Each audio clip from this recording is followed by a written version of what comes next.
Welcome to Grow on the Go, your on-the-go spot for learning and development at UC Berkeley.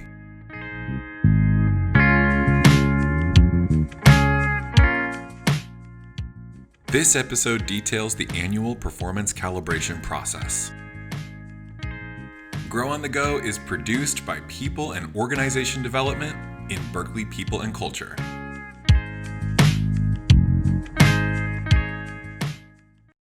Before we dive in, let's review a few notes on understanding how the merit process relates to performance calibration. Merit increases are limited percentage salary increases funded at the departmental level. The current University of California Merit Program was implemented in 2014 by President Napolitano. The Office of the President determines whether to run a merit program annually for the entire system. Merit increases are informed by numeric ratings identified in the annual performance calibration process. Generally, performance calibration will occur in May and June, with a merit process to follow if approved by the Office of the President. Merit increases typically go into effect in July and are distributed in August paychecks. Developing individual performance at UC Berkeley is an ever-evolving, never-ending process. As such, regardless of an annual merit program, performance calibration will occur annually to identify employee performance levels with corresponding numeric ratings based on the achievement criteria. For more information about using the achievement criteria to discuss, plan, and evaluate performance, and how to determine performance levels with corresponding numeric ratings, check out the links below in our video description and on the Achieve Together website. Alright, so let's talk about performance calibration. In our workforce landscape, calibration is about alignment, accuracy, and clarity of expectations and results. Performance calibration is ongoing and informal as time goes on. It is also a formalized process in which departments determine employee performance levels and corresponding numeric ratings. The formal process is about fairly, accurately, and precisely evaluating and documenting performance ratings. Calibration is a process that includes managers and supervisors from a particular unit and department gathering to discuss supporting factual information, demonstrating how performance levels for their individual team members were determined. This process will identify one performance level and numeric rating within that level for each employee. While the performance calibration services as a structured process to effectively determine performance levels, calibration occurs organically as time goes on. Calibration occurs through our conversations that create clarity around expectations of the role and the work, in addition to how each employee can translate the University of California system-wide core competency ABCs to their role, how they incorporate the UC Berkeley principles of community into their work style, and how the achievement criteria are used for discussing and planning for performance. As we go through this overview, check out the Companion Performance Calibration Toolkit, linked below and on the Achieve Together website. Many divisions, schools, units, and departments have been using some sort of calibration at UC Berkeley for decades. With the launch of the Achieve Together program, we like to share information on how to update and align your practices with the new program. We are not reinventing the wheel here, but let's put some air in the tires. So why is this so important? Performance calibration is an industry standard for ensuring a fair and equitable process for determining individual employee performance levels and ratings.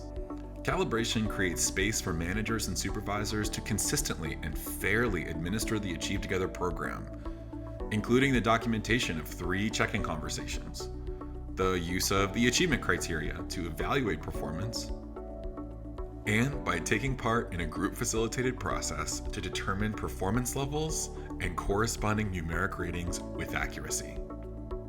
This gives the chance for performance to be evaluated in a way that challenges the easy and hard graders to be fair and accurate in their evaluation of employees.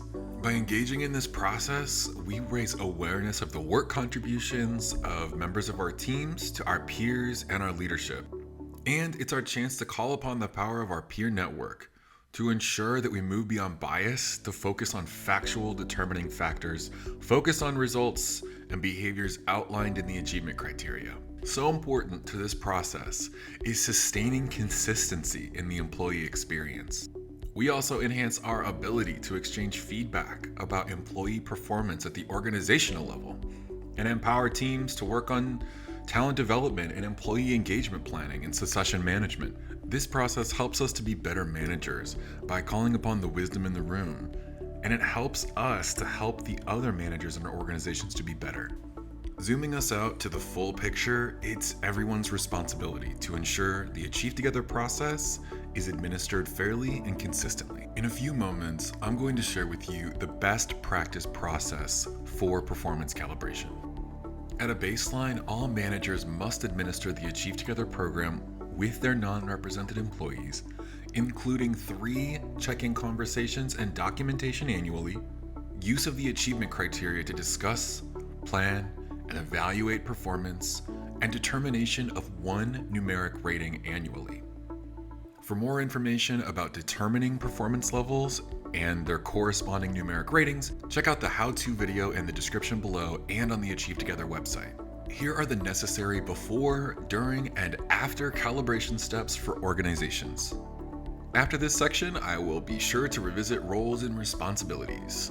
So before the performance calibration process, your unit leaders are responsible for organizing and facilitating the process. So just kind of a programming note there.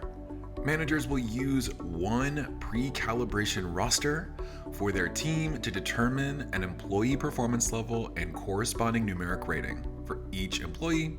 So 1 form that you'll use for all of your employees who are non-represented. Upon completion of your pre-calibration roster, managers will send to the designated in-unit calibration organizer.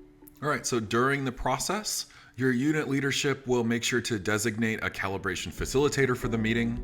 The facilitator will share the results of the pre-calibration rosters by team and also by performance level with corresponding ratings. So then we get into the actual on-the-ground performance calibration process. Managers will discuss each employee's performance contributions, the recommended performance level with corresponding numeric ratings. Managers will discuss each employee's performance contributions, the recommended performance level with corresponding numeric rating, and open a conversation for affirming or differing perspectives. The calibration process is about coming to an agreement on an individual's contributions and the appropriate performance rating for that individual. So it's possible that new perspectives come about in this space. To reduce the number of surprises, it is encouraged that managers connect and share feedback about performance impact, positive or negative, ahead of the session, so the calibration process can stay productive and focused on results and facts. Critical to the process is our responsibility to recognize biases and move beyond them by holding ourselves accountable and our peers accountable when opinions, whether favorable or unfavorable, are used when discussing and determining an employee's performance. You might be thinking, how does a unit decide who is in the room during a performance calibration meeting? That answer depends on the organization's structure, size, and function. Generally within a unit, peer-level managers gather to hold performance calibration sessions for their direct reports. Only those managers are in the room. So I think that you can see that there may be a number of these meetings happening each year, depending on the hierarchy of your unit. All right, so performance calibration sessions are done. Let's talk about what happens afterwards. The facilitators organize the results from the calibration process and share them with your CAO or CUA to confirm with the unit's leadership level. After confirmation from leadership, the CAO, CUA will share the finalized numeric ratings with financial administrators responsible for the merit process when merit funding is available. The CAO, CUA will also share the confirmed ratings to people in culture via Achieve Together at berkeley.edu. After the results are finalized, there's two scenarios here. If we are able to run a merit program, managers will communicate with their employees about their performance level and corresponding numeric rating when merit letters are generated.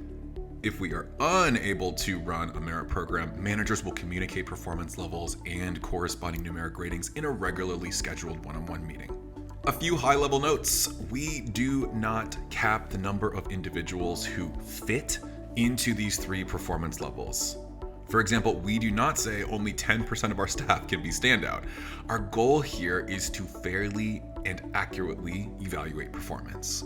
There are unique scenarios for managers and HR staff to flag in this process that impact an individual's performance level and corresponding numeric rating, such as progressive discipline, non-compliance with mandated trainings, and some guidance on needs attention ratings for job mastery and goal accomplishment, and a few other situations like what happens if someone gets a needs attention overall. Check out the Performance Calibration Toolkit to cross-check as you are determining performance levels for your employees.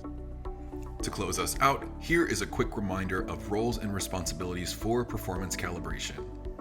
People and culture staff are here for consulting support and responsible for ensuring program compliance. The Achieve Together Network members and calibration designees in units are responsible for organizing the calibration process, very similarly to how financial administrators are responsible for running the merit process when funding is available. Managers are responsible for engaging in 3 check-in conversations in 1 year, use of the achievement criteria to determine ratings per level, completion of 1 pre-calibration performance level roster for your team, and active participation in the departmental performance calibration process. The Performance Calibration Toolkit is your one-stop shop that includes the pre-calibration roster you will need to finish and send to your leadership ahead of the calibration meeting. Check out the Achieve Together website for a broad range of resources that can help you maximize your ability to enable high performance.